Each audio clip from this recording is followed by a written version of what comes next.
हाँ, और मैप से लिस्ट में कराने के लिए भाई मैप तो की और वैल्यू पे है, और लिस्ट में कराएंगे तो कैसे होगा? और की और वैल्यू को वो एक एक ऑब्जेक्ट मानता है, यानी कि एक एंटिटी मानता है। अब लिस्ट में तो भैया उसे जो भी मिल जाए उसे एक मानेगा, तो कैसे कराया जाएगा ये नहीं बताया सर ने। क्या कराया? हैश मैप कराया। भाई लिस्ट की बात कर रहा हूँ मैं। क्या अभी नहीं कराया? ऐसे कैसे हो सकता है? सर ने फ़ोन पे बताया अभी। लिस्ट से मैप में और मैप से लिस्ट में नहीं कराया अभी तो कौन। लिस्ट से मैप में थोड़ा मुश्किल पड़ जाता है, लेकिन मैप से लिस्ट में तो कराया होगा ना। कराया है ना? कैसे कराया है? हाँ हाँ, की और वैल्यू पे डिपेंड होता है मैप हमारा, है ना।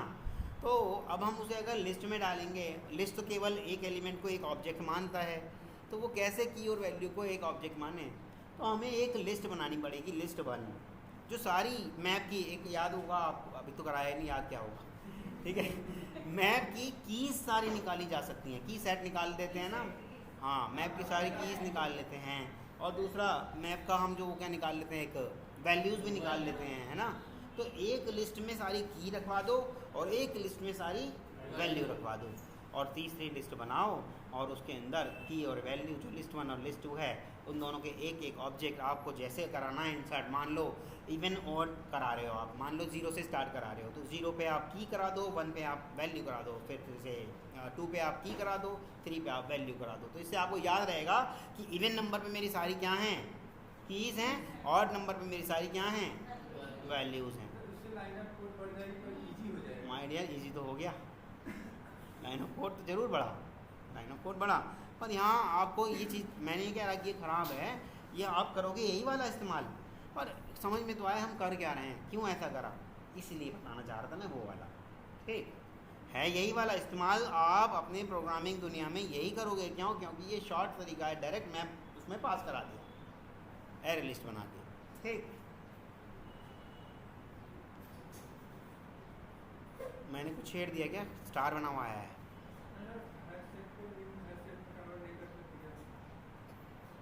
अब सही हो गया।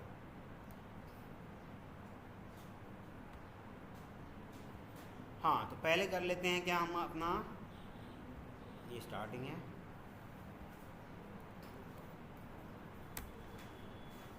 बात कर रहे थे हम, क्या हुआ भाई, बड़ा नहीं होगा क्या, और हो गया। मैप की अगर हम बात करते हैं तो मैप,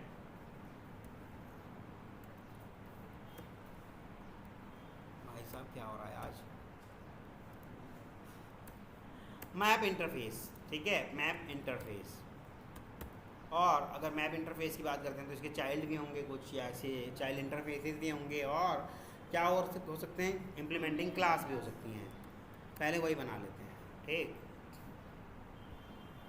देखिएगा आप ध्यान से इसके अंदर देखिएगा, अगर मैं ऐसे वाला ब्रैकेट यूज़ कर रहा हूँ या ऐसे वाला ब्रैकेट यूज़ कर रहा हूँ, तो इन दोनों का मतलब है अलग अलग है। ठीक, यानी कि राउंड एज वाला जो होगा वो हमेशा याद रखिएगा मैं क्लास के लिए इस्तेमाल करूँगा, और जो शार्प एज वाला होगा वो हमेशा मैं इंटरफेस के लिए इस्तेमाल करूँगा। तो यानी कि ये वाला आपका इंटरफेस के लिए हो गया, ये आपका हो गया इंटरफेस के लिए, और ये वाला हो गया आपका क्लास के लिए। ठीक, बना लेते हैं आप, शार्प एज मीन्स इंटरफेस। तो ये आ गया आपका एक मैप। मैप क्या है? जो कि एक इंटरफेस है। क्या हो गया भाई? हाँ, इससे ऊपर जाएगा नहीं शायद, चलो छोड़ो। और इधर बना लेते हैं इसकी, क्या बना लेते हैं, ये अगर शार्प एज नहीं है, राउंड एज है, तो क्या होगा, क्लास हो जाएगी। ठीक है, हैश मैप हो गया और लिंक्ड हैश मैप हो गया। जैसे कि वहाँ था हैश सेट, मैंने कहा था ना अगर इसे याद कर लोगे तो वो भी याद हो जाएगा। हैश मैप और लिंक्ड हैश मैप। ठीक, अब अगर मैं देखूं मेरा इंटरफेस से कनेक्शन अगर मैं बनाना चाहूँ तो ये इसका हो गया इम्प्लीमेंटिंग क्लास और इसकी चाइल्ड क्लास हो गई लिंक्ड हैश मैप। क्लियर है? ठीक, फिर उसके बाद आपके पास आ जाता है और क्या था हमारा सेट में, पहले सेट वाले कवर कर लेते हैं। और क्या क्या था सेट में हमारा? सॉर्टेड सेट, याद आ रहा है ना? पहले वही वाले लिख लेते हैं, सॉर्टेड सेट, नेविगेबल सेट और ट्री सेट। और कोई था? यही थे ना, लिख लेते हैं। Sorted map,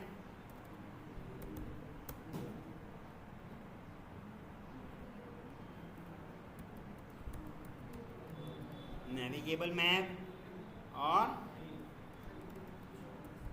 tree map. जो शार्प एज हैं वो मान लेना इंटरफेसेस हैं और जो राउंड एज है वो मान लेना क्लास है। ठीक,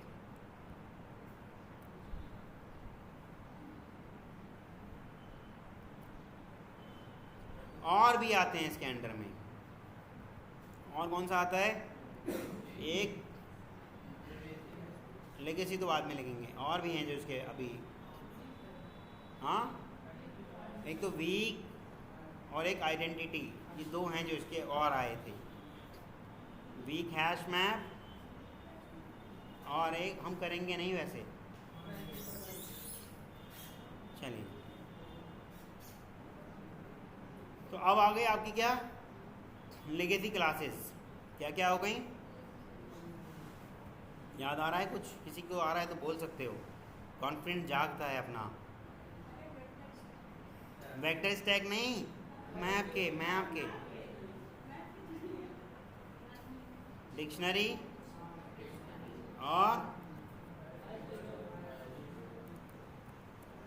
हैश टेबल और ज़्यादातर आप ये वाला यूज़ करोगे जो अब मैं लिख रहा हूँ, प्रॉपर्टी। ठीक, और ये सारी की सारी आपकी हो गई क्या? Legacy classes. अब लेगेसी तो आपको मालूम ही है कौन सी होती हैं, लेगेसी तो आपको मालूम ही है कौन सी होती हैं। हेलो,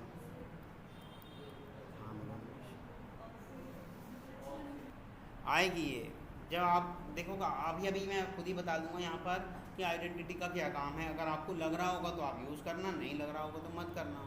ठीक, आइडेंटिटी हैश मैप और एक है वीक हैश मैप। ठीक, हाँ हाँ हाँ हाँ, नहीं, लाइन ऑफ कोड नहीं मैंने बोला, मैंने चंक ऑफ कोड बोला है, टुकड़ा, पार्ट। आपका मान लो कोड बड़ा है, उस कोड को छोटे छोटे पार्ट में बांट दिया और कुछ पार्ट आपका एग्जीक्यूट होने जा रहा है। जो एग्जीक्यूट होने जा रहा है वही तो थ्रेड है। हाँ हाँ, पर्टिकुलर टास्क परफॉर्म कराने को आप थ्रेड बोल सकते हो।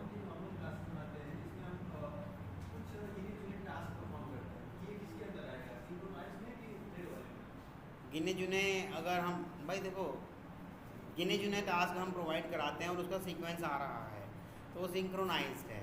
अगर उसका सीक्वेंस नहीं दे रखा आपने, उसको प्रोसेसर पूरा फुल्ली ऑक्यूपेंसी दे रखी है, जब आपको मिले तब आप उसको यूज़ कर लेना, तो वो सिंक्रोनाइज नहीं हुआ। हाँ हाँ,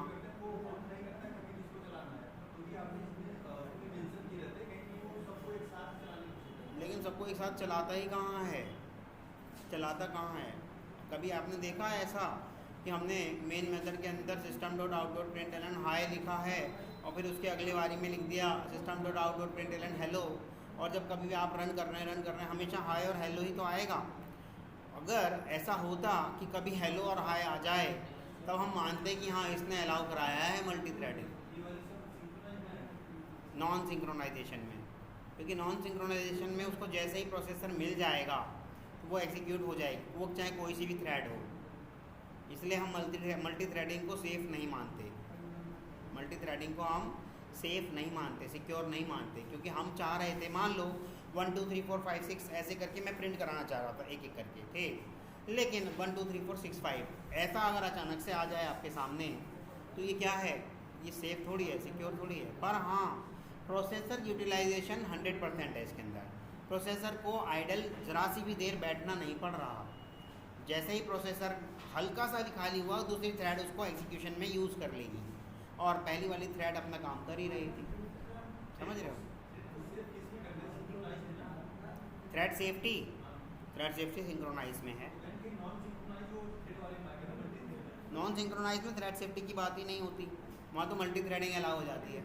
हाँ, और जब मल्टी थ्रेडिंग होगी तो थ्रेड सेफ्टी कहाँ होती है? हाँ, उसका अपोजिट हो जाएगा, बिल्कुल।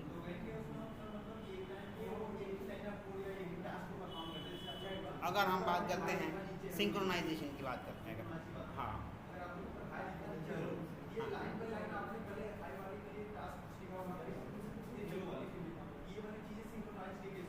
सिंक्रोनाइजेशन के केस में नहीं, ये थ्रेड कोई अलग चीज़ थोड़ी है। सिंक्रोनाइजेशन एक नाम है कि आप अपनी थ्रेड को कैसे एग्जीक्यूट कराना अलाउ पसंद कर रहे हैं। नॉन सिंक्रोनाइज में भी जहाँ पे आपने मल्टीपल थ्रेड अलाउ करा दिया तो वो सिंक्रोनाइज नहीं रहा। सिंक्रोनाइज कहता है कि मैं एक टास्क पहले परफॉर्म कराऊंगा तब प्रोसेसर को खाली करूंगा, चाहे भले ही मेरा प्रोसेसर यूटिलाइजेशन 10% हो रहा हो, 90% खाली पड़ा है, लेकिन नहीं मैं दूंगा, प्रोसेसर को ऑक्यूपाई करके ही रखूँगा। ज़रूरी नहीं है, बहुत सारी आप मल्टी थ्रेडिंग बना लो, और आती भी हैं, देखो कलेक्शन पेपर में कितनी सारी आ रखी हैं, बताई भी हैं आपको पढ़ाते वक्त। मोस्टली कह सकते हो, ये सही शब्द इस्तेमाल किया आपने, कहा सभी को कह दिया ना आपने, तो सभी में तो गड़बड़ हो जाएगा ना। ऐसा नहीं है कि हम टास्क अलग अलग ही परफॉर्म कराना चाहते हैं। कई बार ऐसा होता है मैं चाहता हूँ मेरा पीस ऑफ कोड जो एग्जीक्यूट हो रहा है उसका भी काम चलता रहे, उतनी देर में मेरा जो प्रोसेसर खाली पड़ा है दूसरा भी आ जाए, जिससे मेरा परफॉर्मेंस हाई हो जाए, क्योंकि मल्टी थ्रेडिंग हमेशा परफॉर्मेंस हाई दे देता है। जैसे कि आपसे कभी कस्टमर कह रहा है कि भैया ये एग्जीक्यूशन में इतना लेट टाइम क्यों ले रहा है, तो आप ये तो कह नहीं सकते कि हमने प्रोसेसर को यार 90% प्रोसेसर की ऑक्यूपेंसी एक थ्रेड के लिए रोक रखी है। आप कोशिश करोगे सर ठीक है नेक्स्ट टाइम पे हम इसको मल्टी थ्रेड करके देख लेते हैं, क्या पता वो और फास्ट हो जाए। मल्टी थ्रेड करते ही हम इसमें की स्पीड बढ़ जाए।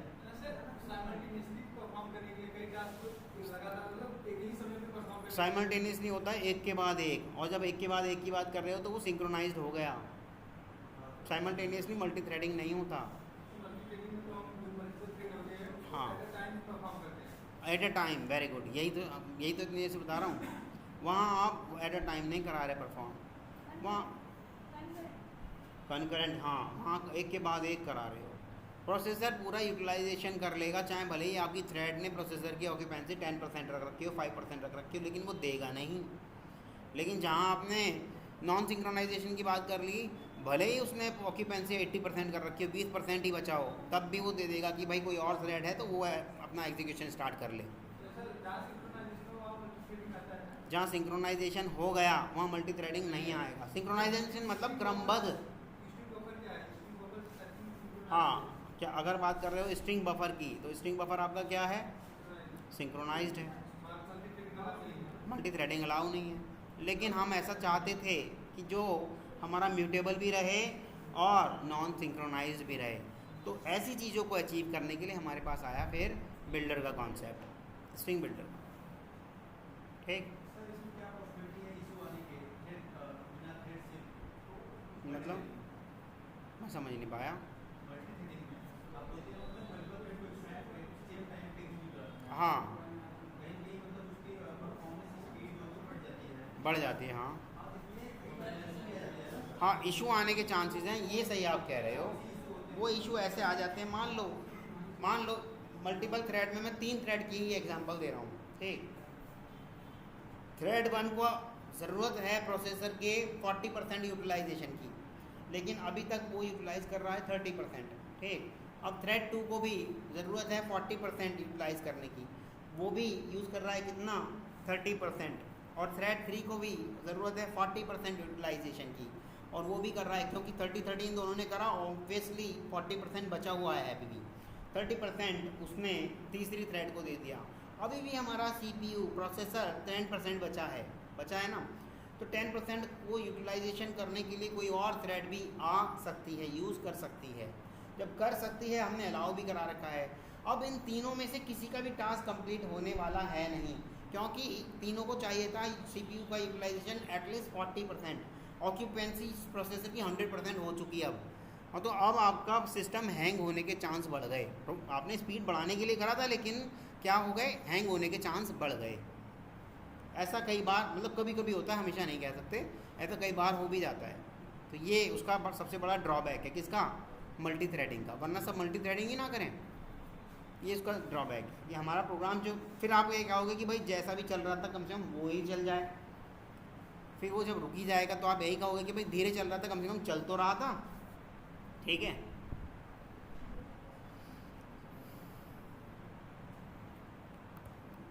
चल लेते हैं, आगे बढ़ते हैं।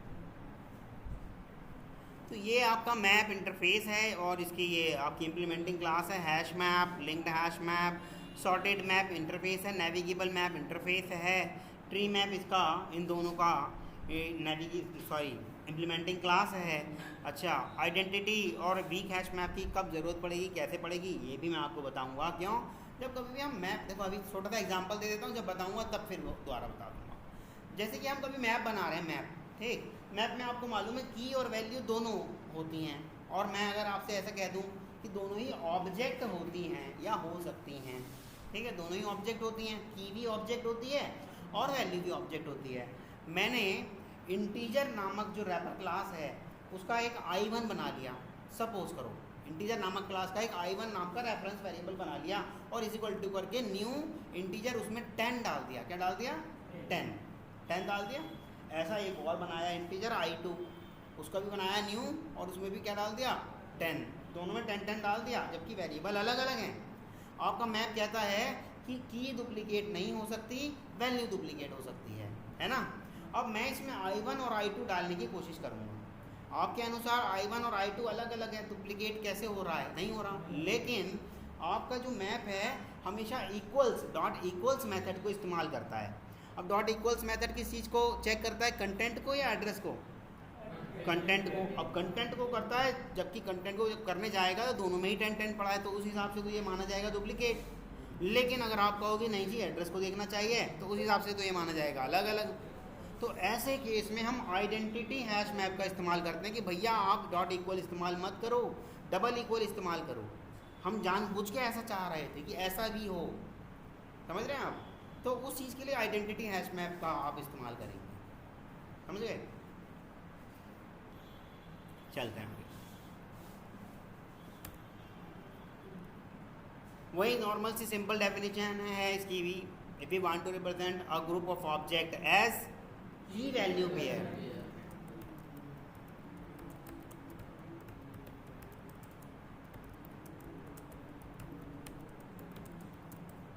क्या है, की वैल्यू, इसको मैं कर देता हूं कोट में। किसी को अगर वो समझ में नहीं आया आइडेंटिटी हैश मैप का, आगे हम करेंगे, उससे घबराओ मत, ठीक। Key value pair, then we should go for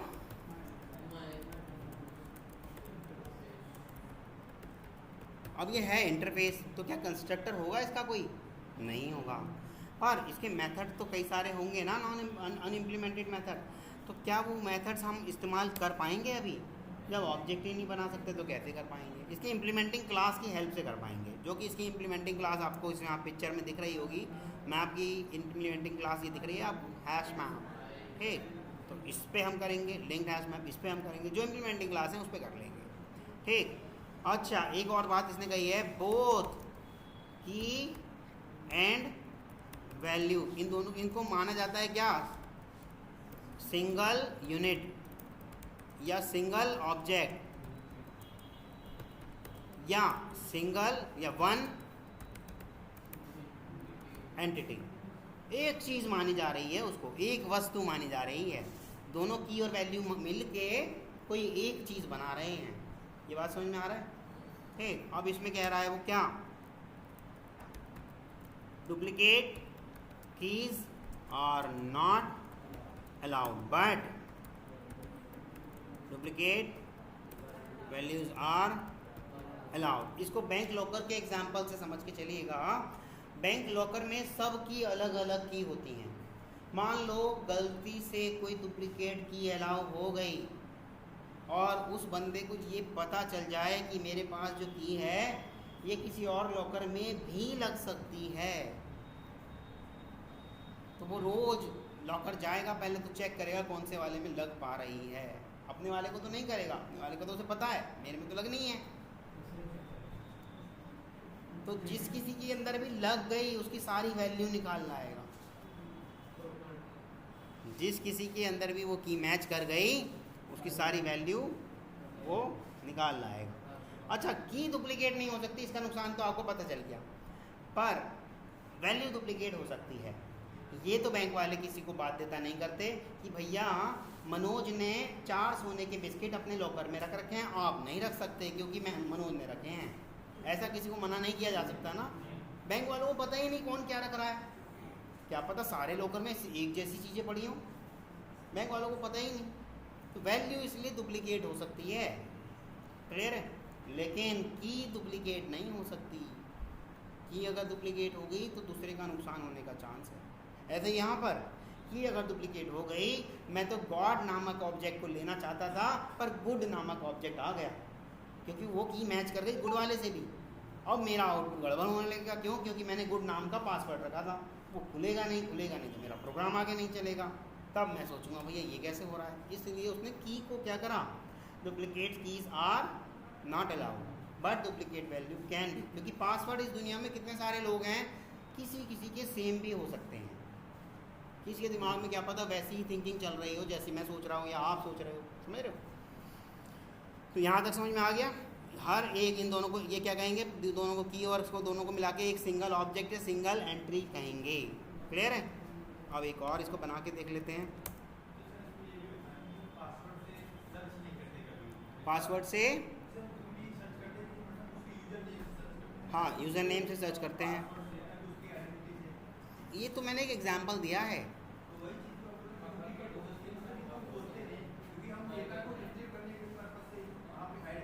हाँ, नहीं, रिट्रीव तो हम वैल्यू से भी कर सकते हैं, दोनों से कर सकते हैं यहाँ पर।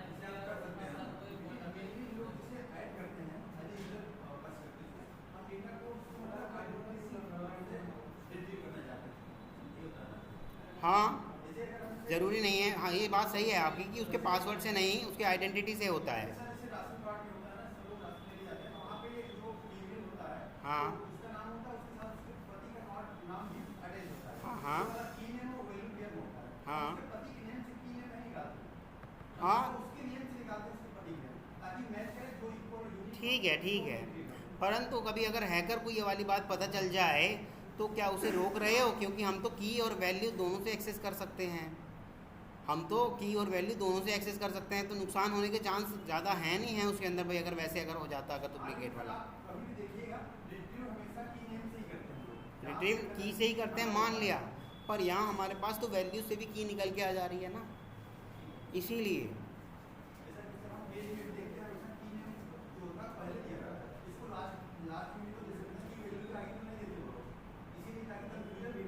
की पहले वैल्यू बाद में, ऐसा कह रहे हो?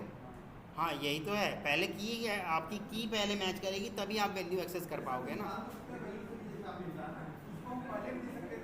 वैल्यू पहले की बाद में नहीं, ऐसा नहीं होता है, क्योंकि अगर वैल्यू पहले की बाद में कर दोगे तो वो डुप्लीकेट अलाउ हो जाएगा और पहले वाली एंटिटी से हम ज़्यादातर एक्सेस करने की कोशिश करते हैं। और डुप्लीकेट से करोगे तो आप मान लो की नंबर 105 लेना चाहते थे, तो डुप्लीकेट वैल्यू तो है, तो डुप्लीकेट वैल्यू मान लो गुड और गुड, तीसरे चौथे बाद गुड भी आ गया, तो की नंबर 107 भी आ सकती है, जबकि आपकी एक्सपेक्टेशन क्या थी, की नंबर 105 आ जाए। तो यहाँ ये गड़बड़ आने की चांसेस हैं।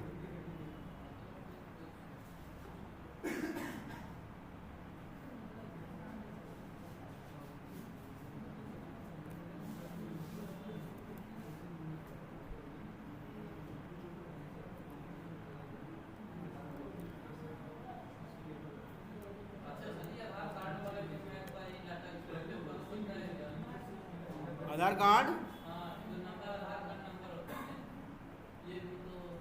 मैप से आप बना सकते हो, पर जिसने प्रोग्राम बनाया है उसने पता नहीं क्या यूज़ किया है, क्या पता क्या एल्गोरिथम लगाई है उसने।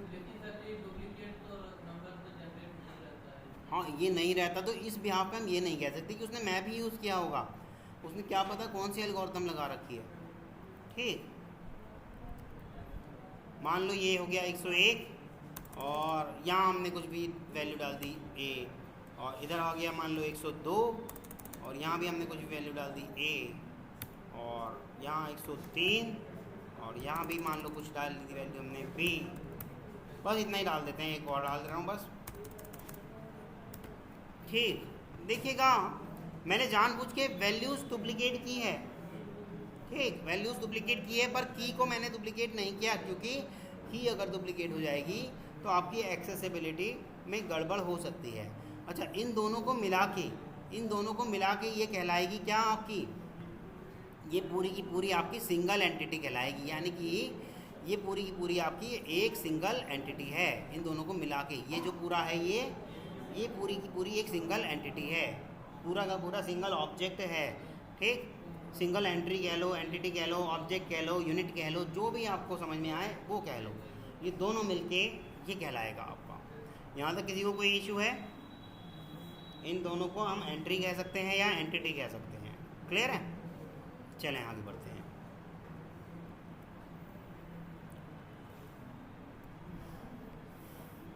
ये आपको मालूम है मैप इंटरफेस हमारा चाइल्ड इंटरफेस नहीं है, किसका?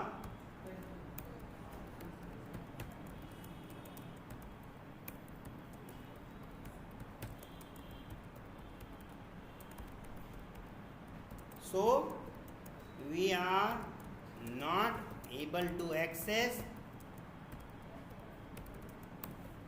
collections methods। हम कलेक्शन के मेथड मैप में यूज़ नहीं कर सकते, क्योंकि कलेक्शन इंटरफेस का वो चाइल्ड है नहीं। तो मैप्स इंटरफेस के पास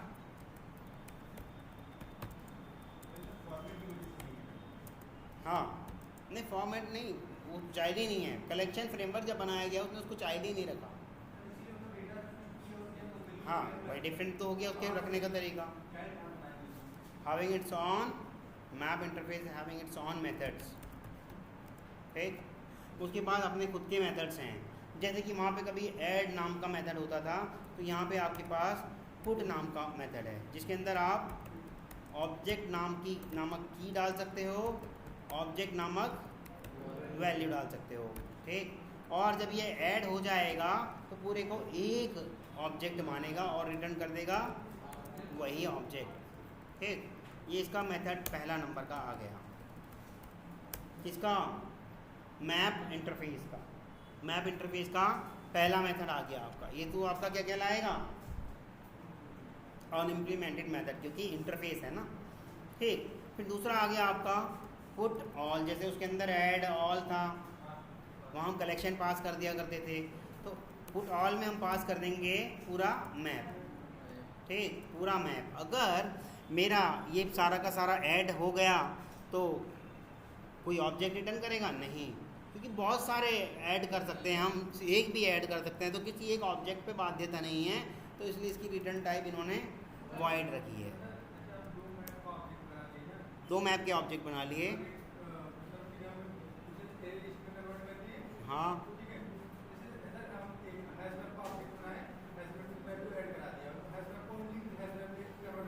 हाँ हाँ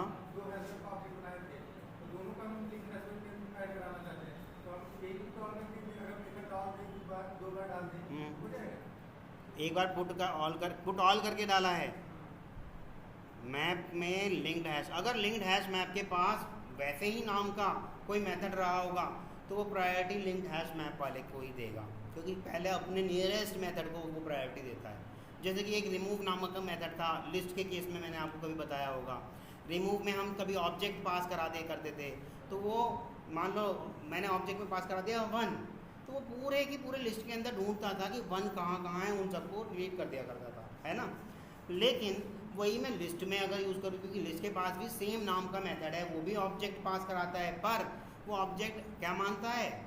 इंडेक्स। वो ऑब्जेक्ट क्या मान रहा है? इंडेक्स। लिस्ट जो लेके आया था, इंडेक्स का कॉन्सेप्ट लेके आया था ना, तो क्या करेगा, वो पूरे लिस्ट के अंदर से 1 को रिमूव नहीं करेगा।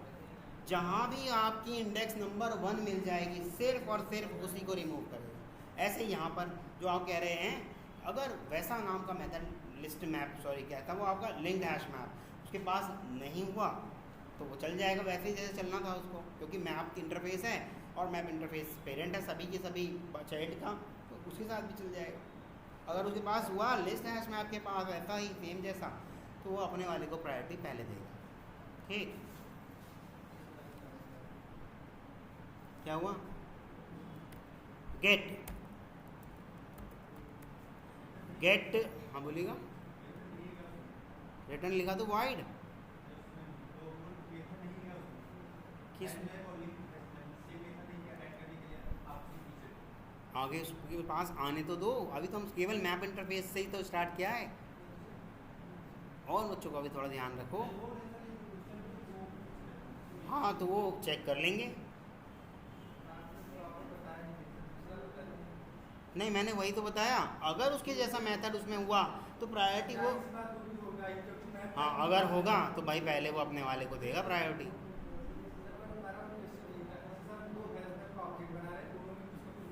हाँ हाँ हाँ हाँ हाँ हाँ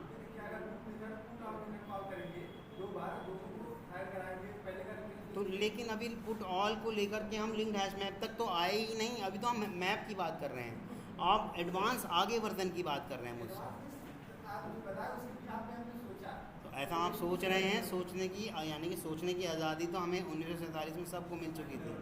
माय डियर आने दो वहाँ तक, तो मुझे आप क्लास को डिस्टर्ब कर रहे हो इस तरह से, औरों का भी तो ध्यान रखो।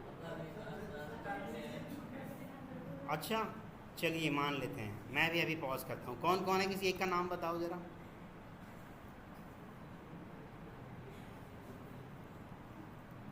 चलें आगे बढ़ें। गेट मैंने अगर मान लो करा, उसके अंदर की डाल दिया तो ये निकाल के लाएगा उस की के बिहाफ पे ऑब्जेक्ट जो पूरी की पूरी एंटिटी आ जाएगी। तो रिटर्न टाइप इसकी क्या होनी चाहिए, ऑब्जेक्ट। 3 मेथड हो गए इसके, पुट ऑल और गेट। तीनों के अंदर हम ऑब्जेक्ट ही पास कर रहे हैं। देखिएगा पहला जो पुट था उसके अंदर की और वैल्यू दोनों पास करा, क्योंकि मैप हमारा क्या है, की वैल्यू पेयर।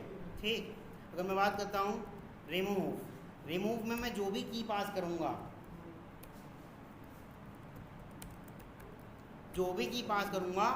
उस की के बिहाफ पे मेरा वो पूरे का पूरा एंटिटी यानी कि की वैल्यू पेयर वाला ऑब्जेक्ट रिमूव हो जाएगा। पूरी की पूरी उस की के बिहाफ पे जो भी की मैं उसके अंदर पास करने वाला हूँ। अगर की डुप्लीकेट से अलाउ कर दे रहा होता तो इस मेथड की हेल्प से क्या हो जाता, और दूसरे ऑब्जेक्ट्स भी रिमूव होने के चांसेस थे। हाँ ऑब्जेक्ट ही तो रिटर्न करेगा, और क्या करना चाहिए क्लास। क्यों, मैंने कब बताया, अभी बताया मैंने, रिकॉर्डिंग तो पहले तो कलेक्शन में बताया होगा। अभी मैंने क्या कहा, इसे स्टार्ट करने से पहले ये कलेक्शन का बच्चा नहीं है, बताया।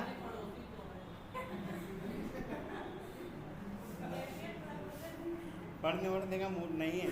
और यहाँ जो मैं ऑब्जेक्ट की बात कर रहा हूँ ना, ये वो ऑब्जेक्ट की बात नहीं हो रही जो की और वैल्यू वाली बात हो रही है, उस ऑब्जेक्ट की बात नहीं हो रही, ये इस ऑब्जेक्ट की बात हो रही है जो अभी यहाँ बताया गया। इस पूरे जो रेड कलर से पूरा ऑब्जेक्ट बन के आया, मैं बताया ना की और वैल्यू दोनों को एक ऑब्जेक्ट माना जाएगा। यहाँ भी लिखा ना, ये देखो, की वैल्यू सिंगल यूनिट कह सकते हो, सिंगल ऑब्जेक्ट कह सकते हो, सिंगल एंटिटी कह सकते हो। यहाँ इसकी बात हो रही है। ठीक, तो क्या आप सोचे कि वो केवल ऑब्जेक्ट को रिमूव कर देगा और की रह जाएगी? की को नहीं करेगा, उस पूरे को रिटर्न करेगा कि मैंने ये काम कर दिया। ठीक, अभी कंफ्यूज होने की ज़रूरत ही नहीं है, इस फोटो को देखो याद हो जाएगा। मैं कह रहा हूँ कि भैया इस पूरे में से रिमूव 101, तो इस 101 के बिहाफ पे ये इस पूरे को रिमूव नहीं कर देगा क्या? इस पूरे को रिमूव नहीं कर देगा? फिर वही तो हो रहा है वहाँ पर। और जो रिमूव कर दिया गया है उसे उठा के ले आएगा। जो रिमूव कर दिया गया है उसी को तो रिटर्न करेगा कि भैया मैंने इसे रिमूव करा है। पुश और पॉप यूज़ करे होंगे आपने कभी, जब कभी मैं कहता था आपसे पुश और पॉप करके देखिए, वो भी तो वही ऑब्जेक्ट लाता था जो पहले पाया गया स्टैक के अंदर। चलिएगा, रिमूव हो गया। कंटेंट्स उसमें भी था और कंटेंट्स इसके अंदर भी है, कंटेंट्स कलेक्शन में भी था, कंटेंट्स इसमें भी है। इसके अंदर हम अगर पास कर रहे हैं कोई की तो ये रिटर्न कर देगा, अगर की होगी तो, अगर की होगी तो रिटर्न कर देगा भैया ट्रू, अगर नहीं होगी तो फॉल्स कर देगा। ठीक, ऐसे ही कंटेंट्स की करा सकते हो तो कंटेंट्स वैल्यू भी करा सकते हो। और पास कराओगे क्या, ऑब्जेक्ट के रूप में वैल्यू। अगर वो वैल्यू आपकी होगी तो ट्रू दे देगा, और अगर नहीं होगी तो वो क्या दे देगा, फॉल्स दे देगा। एक इज एम्प्टी, क्लियर, साइज, ये सब वहाँ भी थे ना, इज एम्प्टी तो यहाँ भी है इज एम्प्टी। इज एम्प्टी अगर मेरा पहले से ही मैप खाली पड़ा है तो भैया आपको वो ट्रू दे देगा, नहीं है तो भैया फॉल्स दे देगा। ये ऐसा हम अक्सर तब कराते हैं जब हमने एक एक करके वेब पेज पे से या फिर किसी एक्सेल शीट से पहले तो कॉपी कर लिया डेटा मैप के अंदर, और फिर हम अपना परफॉर्म कराने जा रहे हैं। लेकिन परफॉर्म कराने से पहले अगर आपने एक लाइन का कोड इफ कंडीशन में डाल दिया होता कि क्या मेरा मैप एम्प्टी तो नहीं है, तो आपको एरर का सामना नहीं करना पड़ता। आपने डायरेक्ट यूज़ कर दिया कि भैया इसकी वैल्यू निकालो, इसकी की निकालो, जब है ही नहीं तो क्या निकालेगा। तो ये इस एम्प्टी वहाँ काम आएगा आपके। ठीक, एक वहाँ हुआ करता था, आपको याद होगा, साइज़, जितने भी उसके अंदर एलिमेंट पड़े होंगे उन सब एलिमेंट का एक साइज़ निकालता था। इसको भी आप इस्तेमाल कर सकते हो इफ़ कंडीशन के अंदर। कैसे भाई, मैप में मान लो कोई जुड़ा ही नहीं तो आप चेक करा लो कि जो आपका मैप का रेफरेंस वेरिएबल मान लो MP है, तो MP.size इज़ लेस देन 0 या लेस देन 1, लेस देन 1 होगा तो 0 होगा, तो इसका मतलब वो ट्रू हो गया।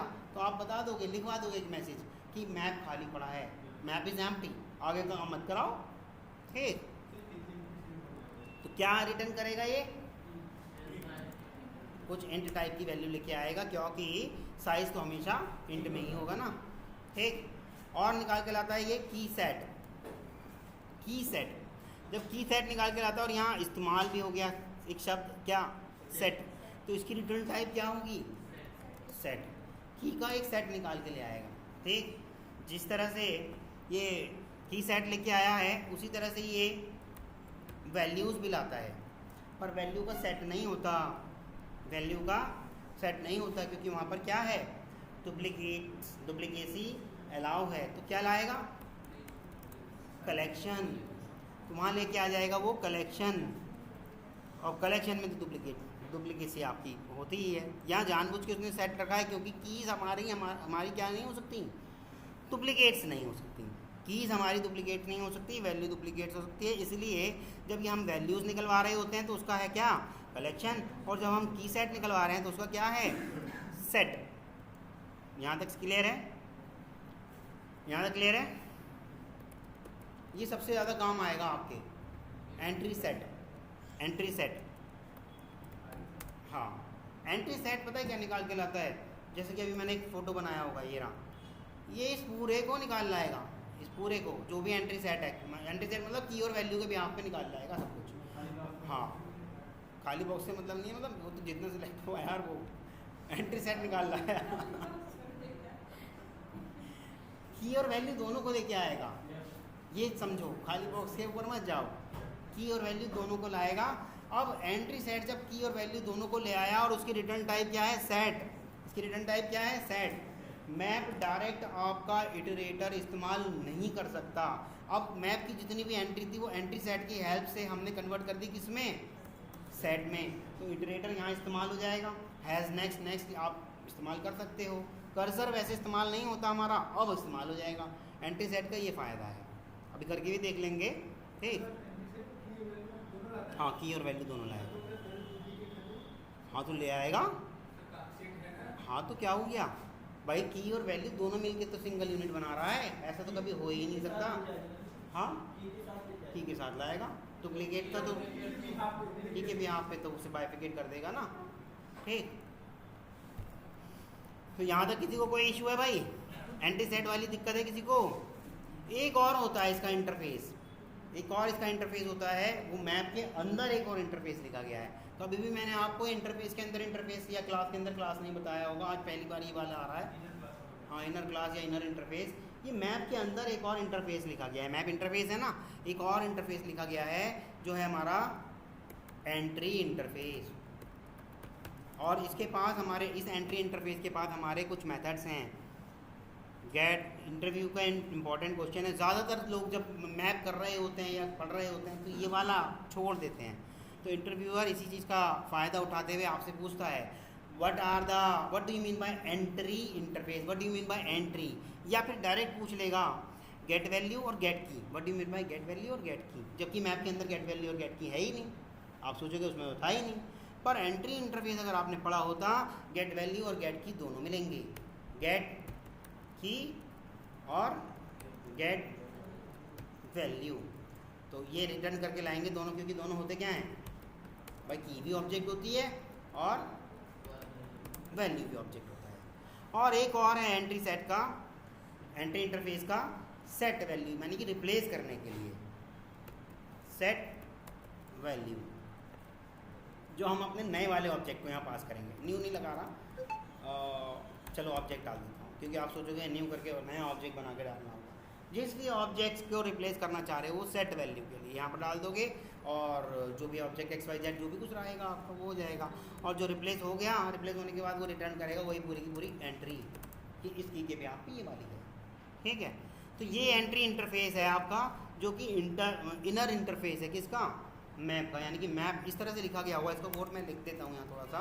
मान लो ऐसा इंटरफेस मैप, ये बॉडी वगैरह बनी होगी इसकी, और इसके अंदर ही एक और आ गया होगा इंटरफेस एंट्री, और इसकी भी बॉडी बनी होगी।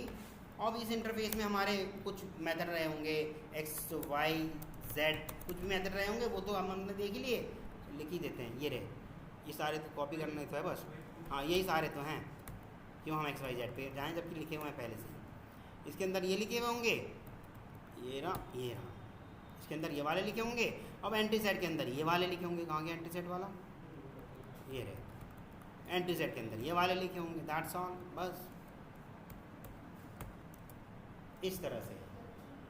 ठीक है, तो एंट्री सेट आपकी एक एक वैल्यू को ट्रैवर्स करने के काम आता है। अच्छा, हम इतनी देर से पढ़े जा रहे हैं, मैप के बारे में पढ़े जा रहे हैं। मैप कहाँ यूज़फुल है, जहाँ हम डिलीशन और एडिशन कर रहे हैं रेगुलरली या पीरियडिकली, या फिर जहाँ हम सर्च ऑपरेशन कर रहे हैं। ऐसा क्यों? की डालो डायरेक्ट वैल्यू आ गई, जैसा कि इंडेक्स के हिसाब से हुआ करता था। इंडेक्स डालो और लिस्ट हमारा सर्च में ज़्यादा फास्ट था ना, जैसे कि इंडेक्स डालो और डायरेक्ट वैल्यू आ गई।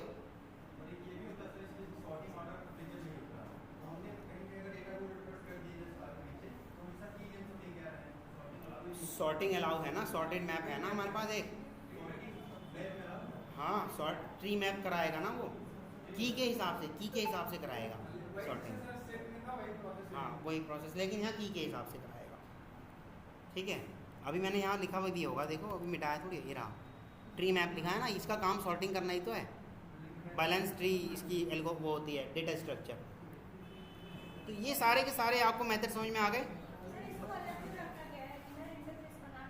इनर इंटरफेस बना करके इसको बाद में जोड़ा गया था असल में, जब कभी भी मैप हमारा हुआ करता था तो उसके पास यही मेथड थे, लेकिन हम चाह रहे थे कि भैया मुझे की निकालनी है या वैल्यू निकालनी है, ऐसा इस टाइप का यहाँ पर कोई था ही नहीं। तो मैंने एंट्री सेट बनाया, और एंट्री सेट के बिहाफ पे, जैसे मान लो एंट्री सेट का मैंने एक वो उस तरह से बना दिया, entry E N is equal to जो भी आपका रहा होगा मैप एम डॉट करके, जो भी उसके अंदर आप क्या होता है वो इटरेटर कर दिया। तो एंट्री सेट के बिहाफ पे आप की और वैल्यू दोनों निकाल सकते हो, एक्सेस कर सकते हो। यहाँ ऐसा कुछ था नहीं इसके पास, तो इस चीज़ की कमी लगी, इसलिए इसको बाद में जोड़ा गया। ठीक,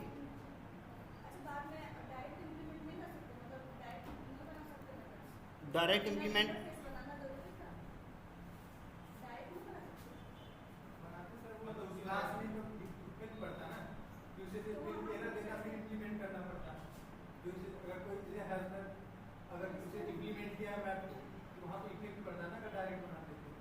और इसको यहाँ पे भी इम्प्लीमेंट इसको भी तो करना पड़ेगा ना, इसने तो सिर्फ नाम दिया है, इसको भी इम्प्लीमेंट करना पड़ेगा। हाँ ये बात आपकी समझ में आ रही है, पर कुछ ना कुछ तो वजह रही होगी कि भाई उन्होंने इसको इस तरह से किया है। हेलो, यस, हाँ बोलो। अच्छा श्रवण, हाँ बोलो, मैं अभी क्लास में था, हाँ बोलो। जब हम बात कर रहे थे की और वैल्यू को हम क्या कहते हैं, एंट्री सेट। की और वैल्यू को हम क्या कहते हैं, entry, one entry, single entry.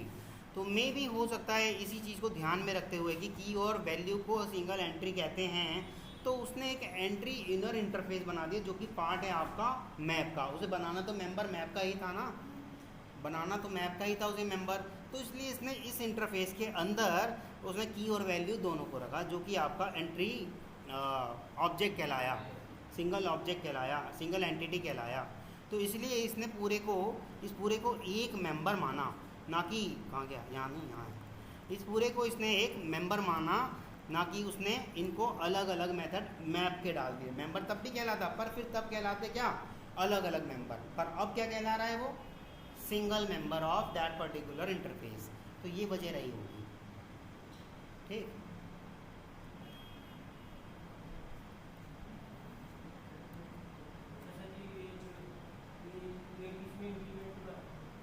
क्या है भाई, जो क्लास इम्प्लीमेंटिंग आएंगी उनमें ही करेंगे ना। ये रहा फोटो देखो यार,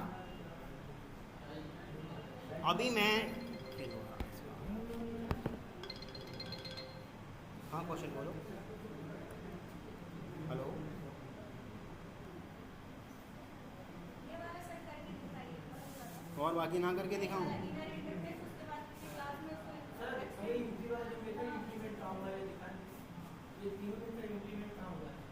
ये तीनों मेथड इम्प्लीमेंट कहाँ हुए हैं, अभी तो बताया यार। इम्प्लीमेंट हुए हुए आप देखते हो क्या, जावा की इंटरनल क्लासेस, लाइब्रेरीज। अच्छा, तो अभी देख लेते हैं, अभी देख लेते हैं, ये लो, अगर ऐसा है तो।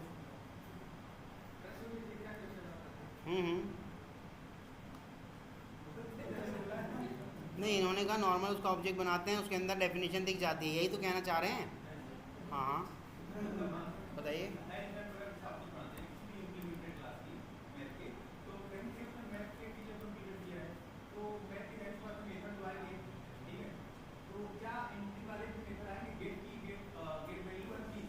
हाँ, गेट वैल्यू और गेट की मैप के बिहाफ पे एंट्री का वो नहीं, डायरेक्ट वो नहीं, ऐसे नहीं आएंगे, ऐसे नहीं आएंगे, ऐसे नहीं आएंगे। उस भाई उसमें कैसे आ जाएंगे, डायरेक्ट नहीं आएंगे ना, इनर है ना, इसलिए उसको डॉट करके इस्तेमाल करना पड़ रहा है।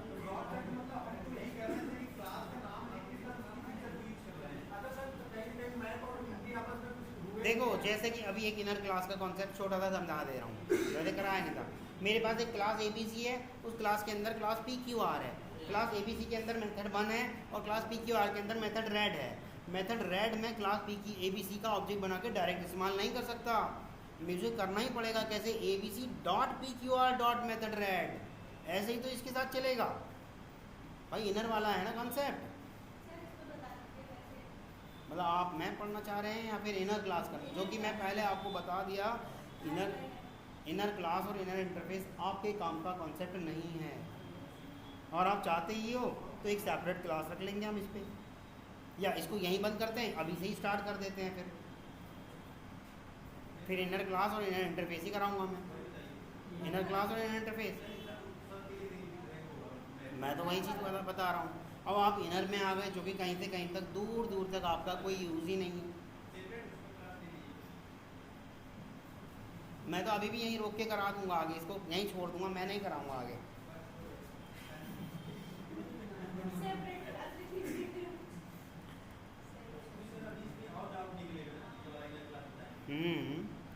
पर भाई साहब यही बात है ना कि जो आपके क्या हुआ, जो आपके यूज़ में ही नहीं आ रहा, आप अपने फ्रेमवर्क में इस्तेमाल ही नहीं कर रहे, और हम भी नहीं ऐसा फ्रेमवर्क सिखाने वाले। जब मतलब डाउट में ये है कि इनर मेंबर डायरेक्ट इस्तेमाल नहीं कर पाएगा ऑब्जेक्ट, आप अपने बाहर वाले रेफरेंस से या बाहर वाले ऑब्जेक्ट की हेल्प से इनर क्लास जो आपने बनाई है या इनर इंटरफेस जो आपने बनाया है उसका नाम इस्तेमाल करना ही पड़ेगा, तब जाके उसके अंदर वाले मेंबर इस्तेमाल होंगे। हाँ, लेकिन क्या है वो इनर वाले ढंग से एंट्री को अंदर मतलब मैप डॉट करके एंट्री कराए फिर उसके अंदर इम्प्लीमेंट मारा है। ऐसे डायरेक्ट इम्प्लीमेंट करना मतलब यही थोड़ी होता है कि डायरेक्ट इम्प्लीमेंटेशन करना। अगर इनर मेंबर खुद इंटरफेस आ जाए तो उसको करने का अलग ढंग होता है। ऑब्वियसली कहीं ना कहीं उसकी कॉन्क्रीट मेथड तो होंगे ही। कैसे काम करेगा, किस बेस पे काम करेगा वो, इनर क्लास के थ्रू ही होगा। यानी कि आप ऐसा मान के चलो जैसे ही इनर इंटरफेस का कंसेप्ट आया होगा वहाँ इनर क्लास का भी कंसेप्ट आ गया होगा। ठीक, हाँ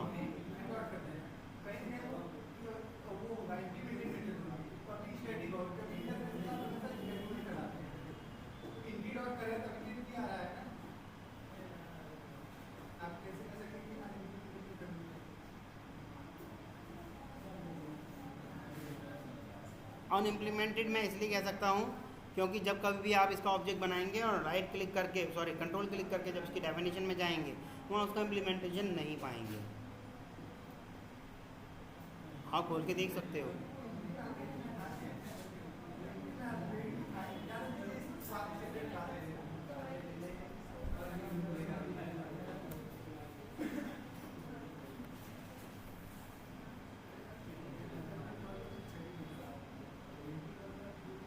ये हो गए आपके, ये हो गया।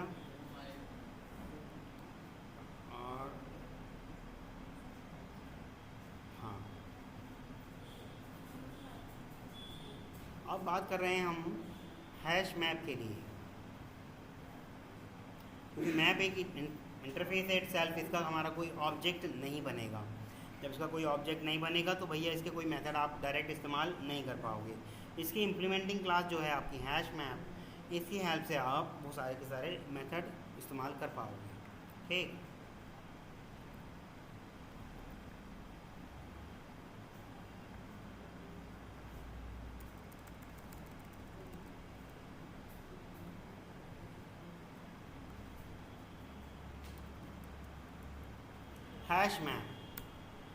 हैश मैप का अंडरलाइंग डेटा स्ट्रक्चर वही सीधा सी बात है। जैसे हैश सेट का तो हैश टेबल, इसका भी हैश टेबल है। तो internal data structure is hash table.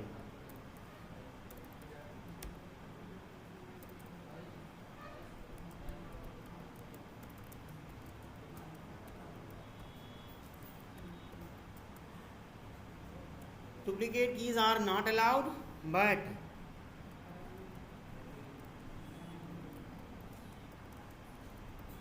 duplicate values are allowed.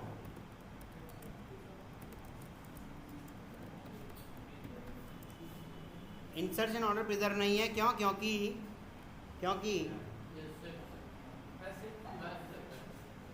किसके हिसाब से ये करता है, कुछ ना कुछ हैश कोड करता है। उस हैश कोड के बिहाफ पर वो चेक करता है कि ये पहले आना है या बाद में आना है। ठीक,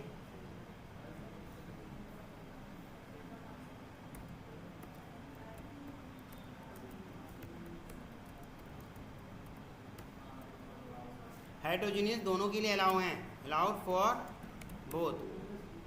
की जरूरी नहीं है नंबर में ही रहे, की स्ट्रिंग भी रह सकती है, और वैल्यू जरूरी नहीं है नंबर में ही रहे, वैल्यू भी आपकी स्ट्रिंग रह सकती है या नंबर रह सकता है, जो भी आप करना चाहते हैं। Null insertion is allow for keys only once, एक बार ही।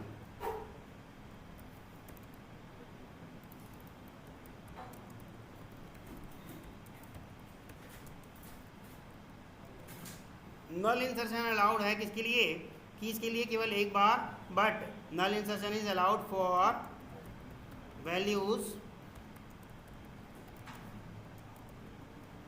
Any number of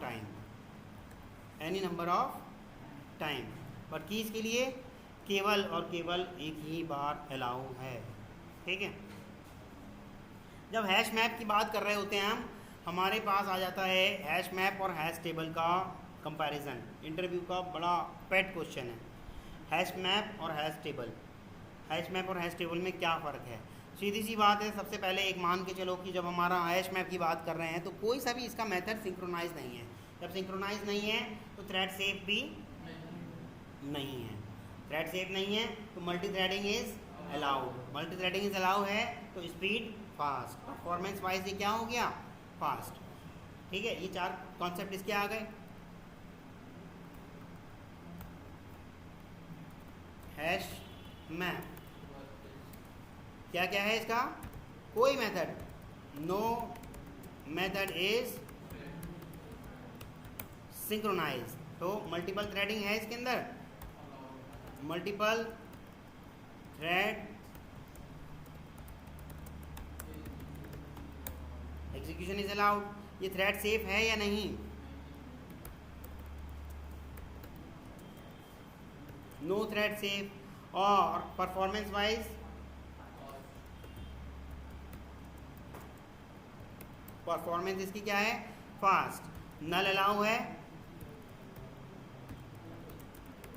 both key and value, null allow हो गया की और वैल्यू के साथ। अब आ जाता है इसका जो आप से इंटरव्यूअर पूछेगा, हैश मैप और hash table.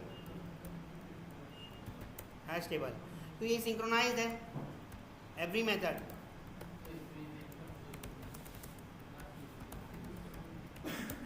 Multiple threading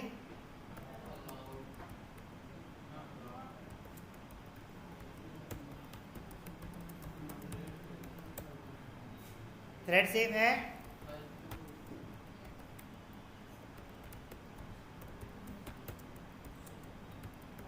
performance slow, क्योंकि एक थ्रेड जब कंप्लीट हो जाएगी तब जाकर के प्रोसेसर दूसरी थ्रेड को मिलेगा। Null is not allowed for both, दोनों के लिए नल अलाउ नहीं है। अगर हम ट्राई करेंगे डालने की, if we try to insert या put, then we will get क्या?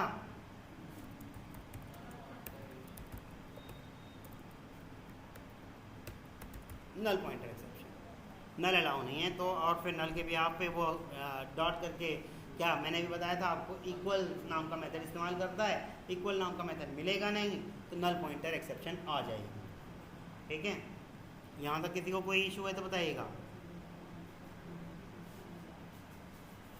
ये आपका यहाँ तक आपका हो गया अभी सिर्फ और सिर्फ मेथड का एक इंट्रोडक्शन, मैप का इंट्रोडक्शन, मैप के अंदर एंटी सेट का इंट्रोडक्शन।